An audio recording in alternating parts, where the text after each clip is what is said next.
I flew home from my sister's wedding expecting warmth, maybe a moment of pride from my parents. Instead, I was handed a broom and told I'd be sleeping in the laundry room. Can you imagine building something from scratch, blood, sweat, and years, and then hearing your own family praise it without realizing it's yours? I'm Cassandra, and this is the story of how I came back to Charleston for a wedding and discovered that success means nothing if the people closest to you refuse to see you. Stick around, because by the end of this story, you'll understand why being overlooked was the best thing that ever happened to me. Now let's go back to the moment it all began. The Charleston heat always feels heavier in May, like it's pressing secrets out of the ground. As I stepped off the plane, dragging my Navy carry-on behind me, I was already bracing for it, not the weather, the welcome. My name is Cassandra Hale. I'm 34. And for the last 9 years, I've been running a nationally recognized floral e-commerce company from Denver. But to my family, I'm just Cass. The terminal doors whooshed open, and there she was, my mother, Helen, crisp linen blouse, perfectly pressed slacks, and the expression of someone who just remembered a last-minute errand. "There she is," she called with the enthusiasm of a receptionist, not a mother seeing her eldest daughter after a year. "You packed light, good." Her hug was quick, businesslike. She reached for one of my bags without waiting for a response. "The house is a madhouse, I warned you." She unlocked the car with a chirp. "We've left you the laundry room, sorry, the guest rooms are full." The words landed like glass in my stomach. The laundry room. I opened my mouth, closed it. She was already tossing my suitcase in the back seat. "Lily's best friends flew in from San Diego, so they're in the upstairs rooms. Your dad's cousin and his wife are in the downstairs suite. Oh, and the florist girls are staying in the den. Such creative types." The florist girls, I nearly laughed, but instead I bit my tongue until I tasted metal. "Sure," I said. "Laundry room's fine." The drive home was a blur of casual commentary, weather, traffic, the final fittings for Lily's dress. I watched the palmetto trees whip past and tried not to feel 13 again. By the time we pulled into the wide, sunlit driveway of my childhood home, the front yard looked like a magazine shoot. Fairy lights were being strung along the porch. Laughter echoed from somewhere inside. Through the kitchen window, I caught a glimpse of Lily, my younger sister, wrapped in a satin robe, her hair up in soft curlers, sipping something pink and frothy from a champagne glass. She was glowing. Someone handed her a macaron. I stepped inside, suitcase still in hand, and was instantly met with chaos, perfumed pastel chaos. Bridesmaids whirled around like petals in a storm. One of them bumped into me, gave a quick "oops, sorry," before hurrying back to her ribbon emergency. No one noticed me except Lily. She looked up, radiant and breathless. "Cass," we hugged. Hers was warmer than Mom's, but still careful, like I might wrinkle something. "You look amazing," I said, because she did. She always did. "You made it," she beamed. "Oh, thank God, we're drowning in tasks. Could you help Meg set up the welcome bags in the foyer? They're in the dining room next to the favors, or maybe sort out the mismatched napkins, we can't find enough mint ones." "No hello, no how have you been? Just tasks." I set my bag down. "Of course." Mom breezed past with a clipboard. "Cass, be a dear and sweep the patio later. The flower girls tracked in half the garden." I stared at her, waiting for even a flicker of irony. None came. I'd been in the house for less than 5 minutes. In the corner, 2 girls were arranging tulips into cascading baskets. My tulips. The same rare blend we developed at Wild Grace after 3 failed seasons. I recognized the asymmetry in the design. It was our signature touch. But no one here knew that. Or if they did, they didn't care. I lifted the broom and said nothing. The kitchen always used to be my haven. When we were kids, Lily and I would sit cross-legged on the counter, giggling as we watched Mom whisk batter or scold the oven. Back then, she used to hum softly while she stirred, her voice so calm, so sure. She hasn't hummed in years. Now the kitchen was a flurry of pastel ribbon, half-folded menus, and someone's cardigan draped across the chair I instinctively went to sit in. I brushed it off gently and began folding the mountain of mint green napkins on the table. My fingers moved on autopilot: press, tuck, crease, habits born from years of staging photo-perfect events and making each fold just imperfect enough to look natural. Funny, they always want effortless beauty but never realize how much effort it takes. "Are you the caterer?" someone asked, walking through without slowing down. I smiled without looking up. "Just folding napkins." Oh, she was already gone. The table was set with the bridal welcome materials. A pile of hand-calligraphed name tags, a few overpriced linen pouches stuffed with essential oils and chocolate truffles, and a small sign in gold script, graciously designed by Lily and Friends. Of course, I murmured. That sign was sitting an inch away from a business card I instantly recognized. Wild Grace. Not my business card, a reprint of it. Same layout, same muted ivory background. My font, my flowers. But missing something important, my name. I heard the back door swing open, letting in voices. "Oh my God, I'm obsessed with these arrangements," someone said. "Where did Lily even find these girls?" "They're like part of some up-and-coming floral collective," another voice chimed in. "I forget the name, Wild something." "Wild Grace," said a third. "I saw it tagged on their Insta story. They're apparently really exclusive now, like only do select weddings and influencer launches." I paused in my folding, hands trembling ever so slightly. Wild Grace. My company. My nights of falling asleep with thorns in my hair and invoices scattered across the bed. My failed prototype bouquets. My rejections from startup investors. My win, quietly bloomed over years of unseen labor. And now, a cute little credit line tossed in among boutique-scented oils and macaron towers. One girl passed behind me, grabbing a cup of lemon water and sighing dreamily. "Lily is so creative. I love how she brings people together. Her whole aesthetic is just romantic chaos," someone offered. "Exactly, I could never." I placed another napkin in the stack. My folding was too precise. I'd have to mess it up later, make it look less professional. The kitchen door creaked again and my father's voice echoed faintly from the next room. "So lucky to have such a talented daughter. Lily's vision is just beyond." Another voice, deeper, maybe the groom's uncle, chuckled. "You must be proud. She's always had a knack for design. Gets it from Helen, probably." There was a pause. "She's doing things Cassandra never had time for. Weddings, real people stuff. Not just whatever it is she does in Denver." I didn't move, just pressed the next napkin into place. Funny how silence can make the loudest sound in the room. I caught my reflection in the fridge door, hair frizzing slightly from the humidity, fingers stained faintly with eucalyptus, eyes dull. I looked like a helper, like an extra. A woman like me, used to managing teams, negotiating bulk orders with European growers, analyzing shipping logistics, now standing barefoot in her mother's kitchen, folding napkins like a bridesmaid without a title. And somehow I still smiled, because it smelled like me in here. The peonies, the freesia, the honeysuckle blush, every note drifting through this house came from the arrangements I designed, tested, and approved. Every stem bore my fingerprint, even if no one could see it. Maybe they didn't connect the brand to me. Maybe they never would. But I saw it. I knew. That was enough for now. The house quieted after dinner. Not completely. There were still giggles from the living room, the distant clink of dishes being stacked, and Lily's playlist echoing softly through the hall. But the chaos had dimmed into something softer, something manageable. That's when I found her. Lily was sitting cross-legged on her childhood bed, surrounded by open boxes and tulle. A half-packed emergency kit sat at her feet, lip balm, extra lashes, mini sewing kit. I knocked gently on the doorframe. "Hey, can I come in?" She looked up. "Oh, of course, just trying to make sure I have every possible disaster covered.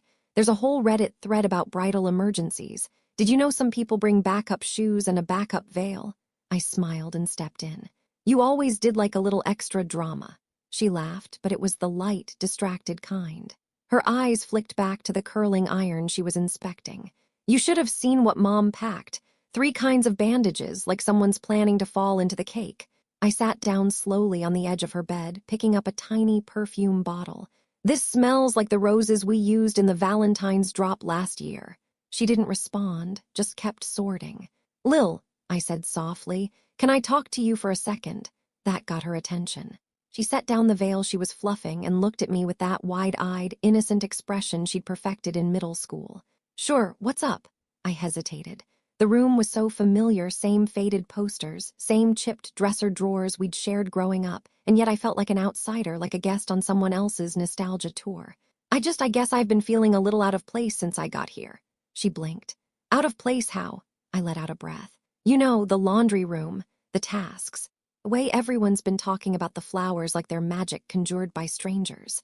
I recognized my designs today, Lil. Those arrangements, they're from my collections, from Wild Grace." She opened her mouth, but I kept going.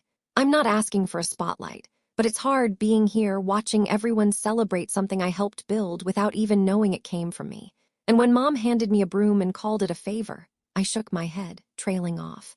Lily tilted her head, her voice gentle. Cass, you've always had your own thing. My heart thumped. You're this big businesswoman now flying around building empires. You've got that gorgeous house in Denver, a whole company named after you. I mean, Wild Grace might as well be your alter ego. I gave a weak smile. She continued, I've never had that. I've always been Lily, sweet Lily, pretty Lily. When is Lily going to settle down? That's all I hear.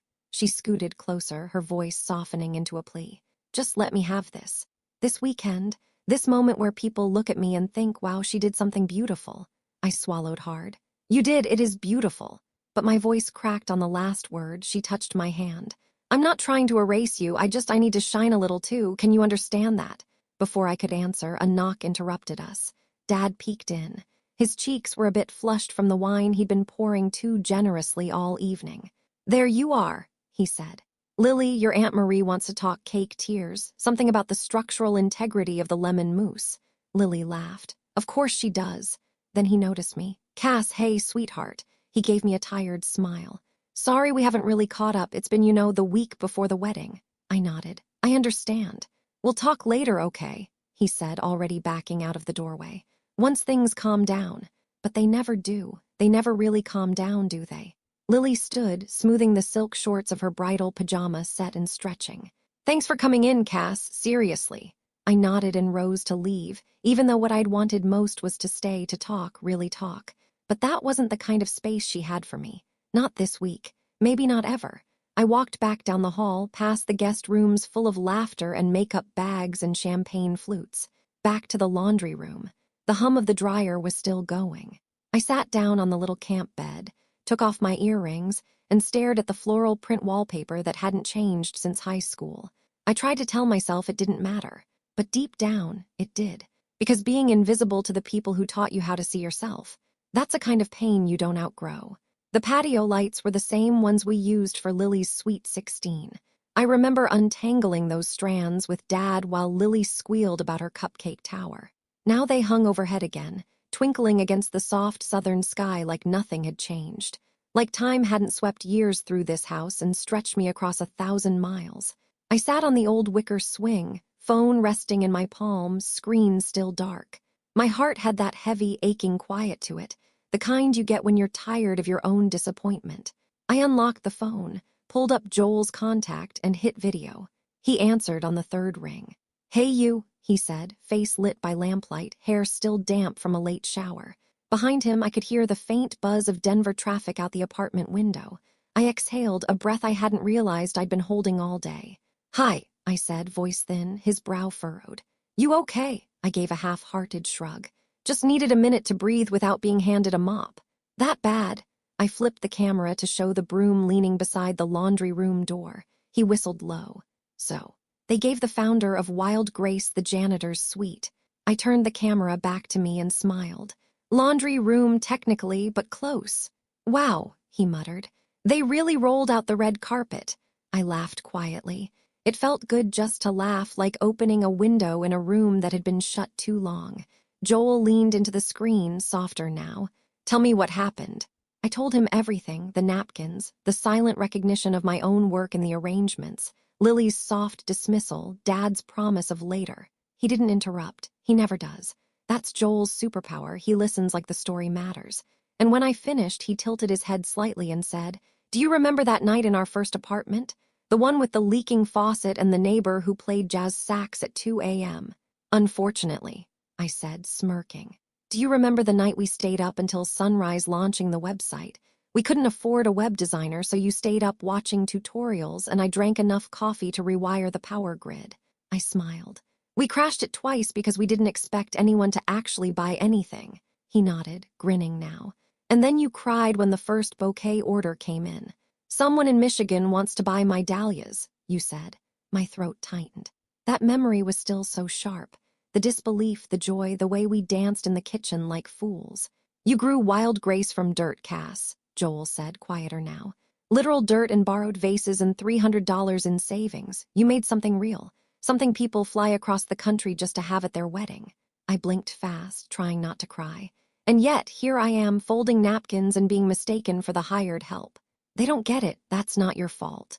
I stared out into the dark yard. I don't know why it still hurts. I've built a life, a business. I love what I do. But being here, I feel small again, like no one ever expected me to be anything more than responsible. He leaned closer. You were never small, Cass. You were just quiet about your power. I smiled. That sounds like something you read on one of our greeting cards. Maybe still true. A beat of silence passed between us, soft and safe. I needed this, I whispered. I know, that's why I answered at 1:22 a.m. I laughed again. You're a good man. I know, he teased, then added gently, come home proud, not bitter. I will. Before hanging up, he asked, do they even know it's your work out there? Nope, I said, and I'm not telling them, not yet. He nodded slowly. Then let it speak for itself. I ended the call and sat in the quiet. The wind shifted through the trees. Somewhere inside, someone turned up a hairdryer and shrieked with laughter. I closed my eyes. The scent of jasmine drifted from the patio rail, mine, my signature blend. It curled through the night like a secret, like a promise. And somewhere deep inside me, I felt it again. That gleam, that edge, that truth, I made something out of nothing. And maybe, just maybe, it was time they all saw that. The Charleston air was soft in the morning, humid, fragrant, and slow like honey. Dew clung to the grass as I stepped into the backyard, barefoot, coffee in hand. The kind of quiet that hung between dawn and full sunlight wrapped around me like a loose cardigan. It used to be my favorite place in the world. This patch of grass was where I once tried to grow marigolds in a mismatched row of yogurt cups. I was 8, maybe 9. I remember Lily picking them too early and crying when they wilted. Mom called it adorable.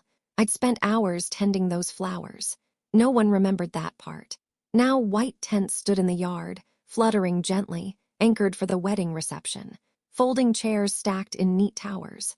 The faint scent of peonies, mine, hovered in the damp. I sat on the edge of the wooden garden bench, the one Dad built in his workshop back when he still liked getting his hands dirty. The screen door creaked faintly behind me, but no one came out. I sipped my coffee and watched a squirrel sprint along the fence line, tail high, like he owned the place. I couldn't remember the last time I sat outside just being. No Zoom calls, no supplier spreadsheets, no content calendars, just birdsong and lawn chairs. It should have felt peaceful. Instead, my mind wandered into a space I hadn't stepped into in years. There was a sketchbook once. Spiral-bound, its corners bent from being shoved into backpacks and under pillows. I used to draw everything, flowers, faces, birds in flight. It was my world before I had words for things. My safe place. When I was 14, I entered the National Youth Arts Competition with a charcoal piece titled Still Blooming. A single rose, sketched from memory, curling out of cracked concrete. I almost didn't send it in. I won second place. Mom answered the phone when they called. She was polite, surprised. Cassandra won something, she'd said, almost absently as she stirred spaghetti sauce. Some arts thing, national, I think. They sent me a certificate, a small trophy, and a check for $250. The certificate sat on the hallway table for 2 days before disappearing beneath a stack of utility bills. The trophy was eventually knocked off a shelf during Lily's birthday party. No one ever framed it. No one ever asked what the drawing meant. But I remembered. It meant I wasn't just imagining it, that there was something in me worth noticing. Back then, I'd convinced myself it was fine. Lily had dance recitals and spelling bee trophies. She was always the star. I was the shadow on the wall, flickering in and out, quietly capable. She doesn't need the same kind of attention, Mom used to say when relatives asked. Cassandra's so self-sufficient. I think they thought that was a compliment. I sipped my coffee, eyes stinging a little. I don't know what triggered the memory. Maybe the smell of freshly mown grass, maybe the stillness.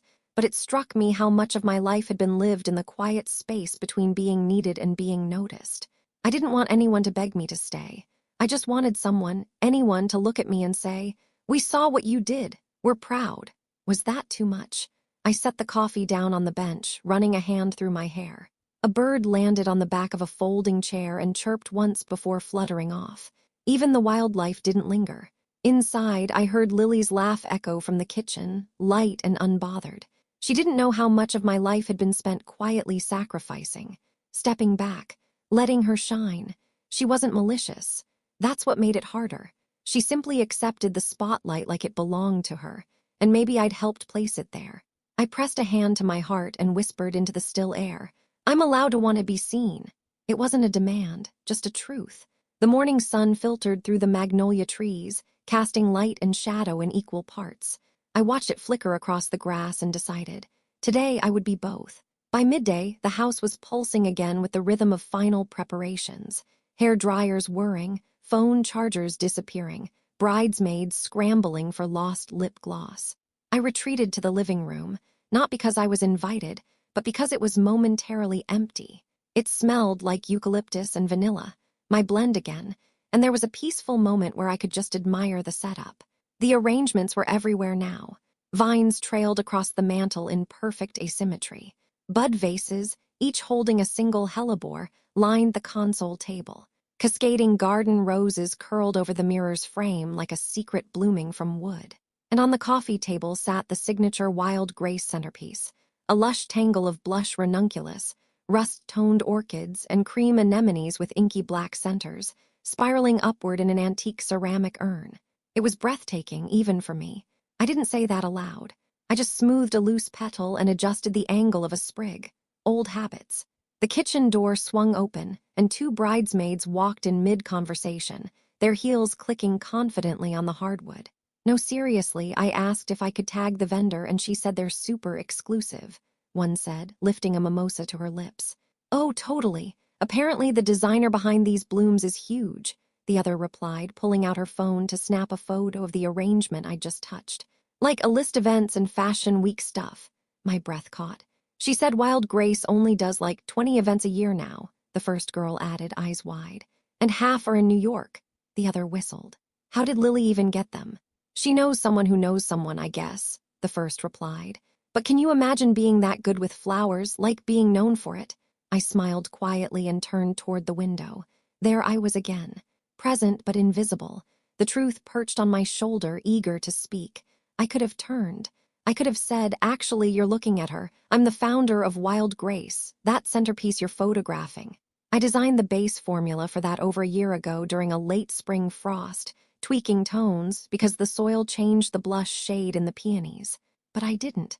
Instead, I let the moment float past like pollen on the breeze. I used to tell myself it was humility, that if my work was good enough, it would speak for me. But today it just felt like erasure. The bridesmaids moved on, mimosa glasses swaying, gossiping now about the groomsmen's ties. The one who had complimented the arrangements never looked at me, though I was just a few feet away. I stepped back from the centerpiece and walked into the hallway. At the far end, Lily's door was open. I could see her in the vanity mirror, hair half-pinned, her makeup artist dabbing shimmer on her cheeks. She looked radiant. Light spilled over her like a blessing. "Let's add a bit more glow," the artist said gently, blending highlighter with a brush. "She's already glowing," another bridesmaid gushed. I paused, hidden by the archway, caught in a moment that didn't belong to me. It was hers, all of it, and I didn't want to take it. I just wanted to be seen inside it. The hallway smelled of lavender and hairspray, and beneath it all, florals. My work blooming in every corner like a quiet ghost. Later, I passed the foyer where the welcome bags had been arranged. The little gold card still sat proudly, graciously designed by Lily and friends. Not once had anyone asked what I did for a living. I told them I was based in Denver. That was enough for them to assume I'd come from snow and spreadsheets, not roses and root rot and real creative grit. And in a strange way, I understood it. People don't always ask. They like neat labels: bride, sister, guest, helper. I looked down at my hands, still stained faintly green from cutting stems the day before. My nails were clean, filed, practical. I carried my work like fingerprints, present, invisible, undeniable. Maybe that was my problem. I had always made things bloom for others, quietly, invisibly. But what do you do when no one asks about the soil under your nails? The late afternoon sun spilled over the backyard like liquid gold. Everything shimmered, the grass, the linen drapes tied around the white arbor, the rim of Lily's veil fluttering in the breeze. Even the chairs looked like they'd been touched by magic. I took my seat in the last row, near the edge of the aisle. Not because I'd been placed there, but because no one had mentioned where I should go.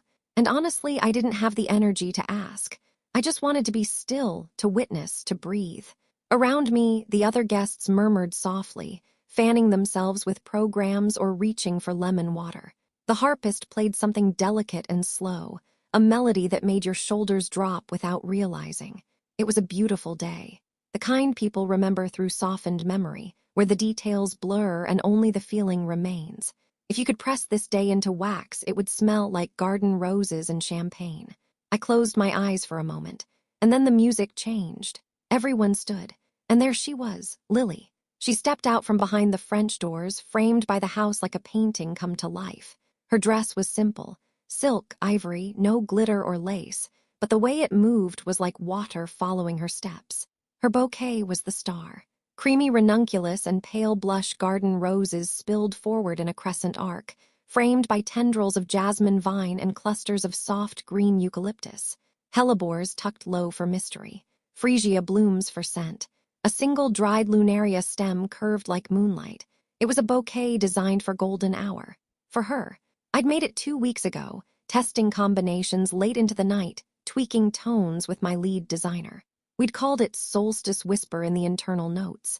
It had been meant for a spring collection shoot, but when I found out Lily wanted something wild but elegant, I'd set the sample aside, quietly, without a word.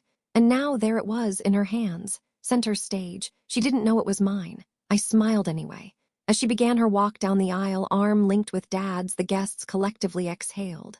Phones lifted, discreet but desperate. The air shifted, more reverent than romantic. Everyone was caught in the spectacle of it. I stayed seated longer than I should have. When I stood, it was slow, deliberate. I kept my eyes on her, not to judge, just to take her in. She looked genuinely happy, a softness in her face I hadn't seen in years, like for once she wasn't trying to compete or perform or explain herself. She simply was. I let myself feel proud. Not of the bouquet, not of the way the light hit her perfectly, but of her. This was her day, and she was owning it. My chest ached a little, not from jealousy, but from longing. For what, I wasn't sure. Maybe just to be part of it in a way that didn't feel peripheral. To exist in her orbit without dimming either of us. The ceremony began. Vows were whispered under sun-filtered trees. The officiant talked about partnership, sacrifice, growing together. Words I'd written in my own vows years ago, but hearing them now felt heavier somehow, like a mirror. As they slipped rings on fingers and laughter broke through the formal script, I found myself smiling again. No one in that yard knew the woman in the back row had crafted the floral story they'd all been marveling at. No one connected the scent weaving through the air with my fingertips, or the arch behind them with sketches I had drawn by hand. And I didn't correct them. I didn't need the microphone. Not here. Because for all the ways I'd been left out, this moment reminded me that presence doesn't need permission. I was here, and I mattered, whether they realized it or not. The crowd rose to cheer as the officiant announced them husband and wife. Applause, kisses, confetti hidden in cones of rolled sheet music flew into the air, and in the center of it all, Lily beamed. I stepped back into the shadow of the oak tree, giving the camera cruise space. I wasn't in any official photos. That was fine. Some legacies bloom in silence, and some bouquets are loud enough to speak for us. The reception had that golden, slightly chaotic energy that lives somewhere between celebration and exhaustion. String lights blinked overhead like blinking eyes. The tables glowed under flickering votives. Every centerpiece was on its best behavior. Roses opened just enough to look romantic, eucalyptus artfully draped, as if it had tumbled there by accident. And me. I was sitting at table 9. Between someone's cousin who loved CrossFit and a girl from Lily's book club who, within 10 minutes, had showed me 3 different poems she'd written about waves. I wasn't on the seating chart, technically. When I arrived, no one could find my name, and after a few awkward minutes of apologetic murmurs, someone waved toward the extra table near the bar. "That one's flexible," the coordinator whispered, as if it were a kindness. I didn't mind. I was closer to the wine, and thank God for that. I was halfway through my second glass of Merlot, watching guests fawn over the dessert table, featuring floral sugar cookies that mirrored the bouquet I'd designed, though credited to Lily's vision, when I felt someone slide into the chair beside me. A young woman in a butter yellow dress and perfectly effortless waves. She looked vaguely familiar, one of Lily's college friends, maybe. "Hi," she said brightly, tipping her champagne flute in my direction. "You're Lily's sister, right?" I smiled. "That's me. Oh my gosh, you look so different than I expected." I tilted my head. "Different how?" She waved her hand vaguely. I don't know, just like I figured you'd be more, I don't know, glossier. I let out a soft laugh. I left my gloss in Denver. She blinked. Right, you live in Denver. What do you do again? Something with flowers. Before I could answer, another woman chimed in from across the table, a bridesmaid, younger and clearly halfway through her third flute of Prosecco. Oh, wait, Cassandra, aren't you like a local florist or something? She said it casually, dismissively, like florist was code for hobbyist or person who arranges grocery store daisies in their garage. I took a slow sip of wine and let the question hang there. The girl in yellow leaned in. But wait, isn't Wild Grace doing the wedding flowers? The other one giggled. So is it your shop or something, or did Lily just know someone? There it was, the moment of choice. I could have said it plainly. Yes, it's my company, I built it. Every bloom you've seen today passed through my hands first, by design or decision. I could have pulled up the Forbes article, the Martha Stewart feature, the TEDx talk I gave in Portland last fall. Instead, I just smiled softly and said, Wild Grace is involved, yes. They nodded like they hadn't quite heard me, or hadn't wanted to. Well, it's stunning, the Prosecco girl said, clearly losing interest. So romantic, like very Pinterest meets old money. I laughed under my breath. That's the vibe. They turned their attention back to their phones, scrolling through selfies and tagging each other in filtered reels. I sat back in my chair, wine glass resting against my palm, and watched the dance floor begin to fill. Lily swayed in her dress like a woman in a dream, her husband beaming at her like the sun rose from her shoulders. And still no one knew. No one asked. No one saw the fingerprints behind the petals. But the flowers did what they always do. They whispered stories into the air, unbothered by credit, unworried by ego. They bloomed anyway. The table chatter faded around me. Someone clinked a glass. A cheer went up. And I let the moment pass without defending my name. Because one day soon they'd know. But not like this. Not through drunken guesses or lazy assumptions. When it comes, the recognition will land with weight, with clarity. And it will be undeniable. I sipped the rest of my wine in silence, the taste bold and warm and just a little bitter, just like me. I didn't see Joel walk in at first. The music had shifted to something upbeat and safe. Bruno Mars, I think, and guests were spinning clumsily under the lights, shoes already discarded, hair undone. Dessert plates clinked. Napkins stained with frosting curled on table corners. The reception was in full bloom, chaotic, happy, a little sticky with summer air. I stood near the back again, one hand grazing the hem of a tablecloth, the other still curled loosely around a half-empty wine glass. The murmurs around me blurred into static. Then a pair of warm hands slipped around my waist from behind. I didn't even jump. I knew. Hi, he whispered into the curve of my neck. I turned slowly, smiling into his shirt before pulling back enough to see his face. Joel, still in that classic navy blazer I always teased him about. No tie, collar open, effortless, grounding. You came, I murmured. Of course I came, he said, brushing a strand of hair from my face. I couldn't let you finish this alone. And then in the middle of this glittery, oblivious crowd, he kissed me. Not a peck, not polite, a real anchoring kiss. The kind that makes you remember who you are. Heads turned. A few bridesmaids glanced over. One of the flower girls giggled into her Shirley Temple. Joel pulled back just enough to meet my eyes. Watch, he said, smirking. Your moment's coming. I blinked at him, confused, but before I could ask, someone tapped him on the shoulder. It was Ethan the groom, flushed with champagne and joy, hair slightly mussed. He grinned wide at Joel, then turned to me. Cassandra, right? Lily's sister. I nodded, offering my hand, but he bypassed it and hugged me instead. Your flowers, he said. I don't even have the words. Lily's been talking about them for days. I smiled politely. I'm glad you like them, he laughed. Like them, people are obsessed. Half my groomsmen have been asking if they can take home centerpieces for their moms. Joel chuckled beside me. Ask her about Wild Grace. Ethan looked confused. Wait, Wild Grace, the floral company? I nodded once. He tilted his head. Are you a designer there? Joel stepped back slightly, arms still around my waist, giving me the floor. No, I said calmly. I'm the founder. Ethan stared at me, blinking. You mean like the Wild Grace, the one that did the Chanel launch last spring? I nodded again. You did our wedding flowers, he said, voice rising. Yes. His jaw actually dropped. Holy, he glanced toward the dance floor where Lily was twirling with her best friend, blissfully unaware. Excuse me, he said, already moving. I watched him head straight for the band, whispered something into the mic tech's ear. The music faded down, a hush fell. Sorry to interrupt," Ethan said into the mic, grinning. "I promise this won't take long, but I just learned something kind of amazing." All eyes turned. Lily looked confused, her brow lifting slightly. Ethan turned toward the back of the crowd, toward me. "I just found out that our incredible wedding flowers, the ones you've all been fawning over for hours, weren't just arranged by some anonymous company Lily knew through friends." He gestured. "They were created by Wild Grace, and the founder of Wild Grace is here. She's been here all along." He paused. "It's Cassandra," gasps, then a long, stunned silence. I felt 100 heads turn toward me at once, eyes wide, jaws slack, whispers blooming faster than any flower I'd ever grown.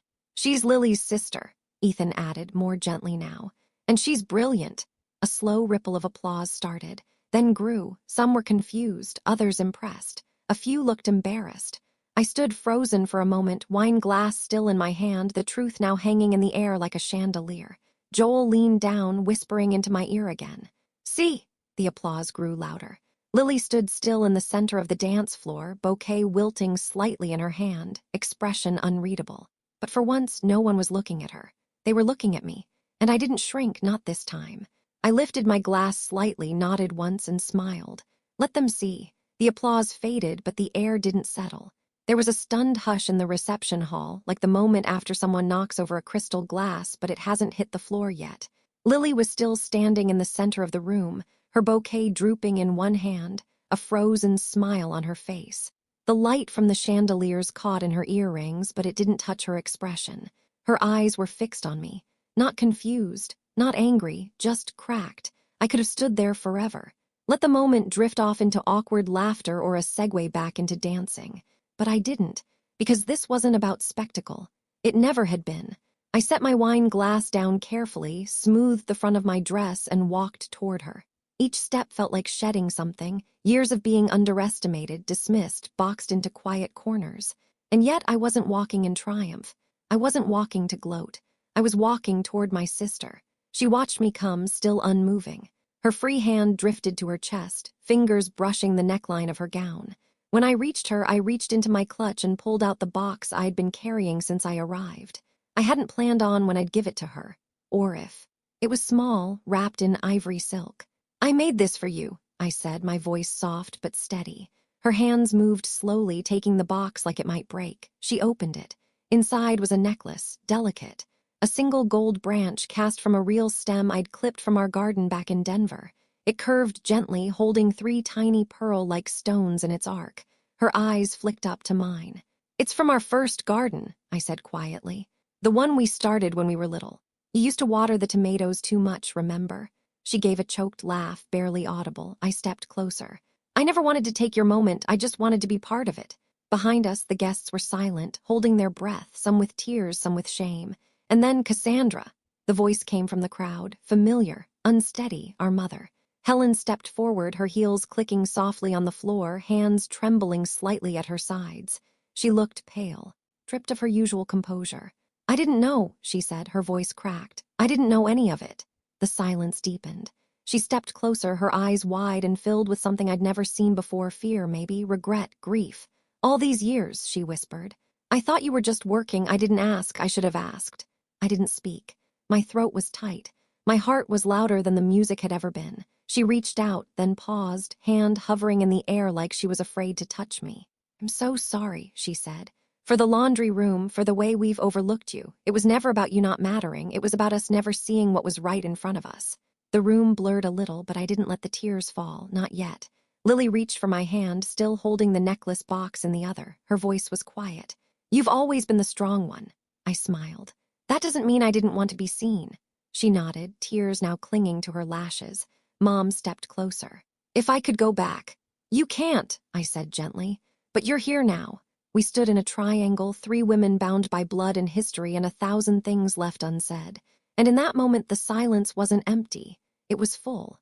The morning after the wedding was quiet in a different way. Not the tense, tiptoeing kind of quiet I'd grown used to in this house, but a hushed calm, like everyone was catching their breath at the same time. A reprieve, or maybe a reckoning.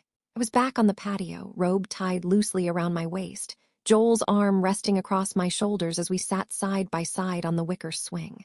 The coffee in my hands was still warm, but I hadn't taken a sip yet. I just let the heat seep into my fingers. Birdsong floated gently through the yard. The florals from the ceremony were still there, wilting slightly, softening into themselves, but still beautiful in their decay. It was fitting. My phone buzzed on the little table beside us. Again and again. The family chat was alive and uncharacteristically sincere. Lily, Cass, I just want to say thank you again, for everything, not just the flowers, for letting me have my day even when it meant shrinking yours. I'm so sorry I didn't see it before. Mom, your speech last night, I didn't sleep. I kept thinking about that necklace, about the way you looked at her when you gave it to her. I've been proud of you, I just never said it right. Dad, I went online and looked up Wild Grace this morning. I had no idea what you've built, but I'm going to start learning. Cousin Emma, my jaw is still on the floor. You're amazing, Cassandra, apology after apology. Gratitude. Ah, words I'd longed to hear, now arriving in a chorus late but sincere. I showed Joel the screen. He just smiled and leaned in to kiss the side of my head. You okay? He murmured. I nodded, eyes still scanning the screen. Better than I thought I'd be. He didn't say anything, just tightened his arm around me and let me settle into his chest. They're trying, I said softly. They are, he agreed. I think they mean it. I know they do. I finally took a sip of coffee. It was a little bitter now, but real, and for once that felt right. I always thought success would feel like a spotlight, I said after a long pause. Loud, bright, big. He looked down at me, and it doesn't, I whispered. It feels like this. Sitting with you in the morning after everything, knowing I don't have to prove anything anymore. He didn't respond right away. Then he said, because you already did.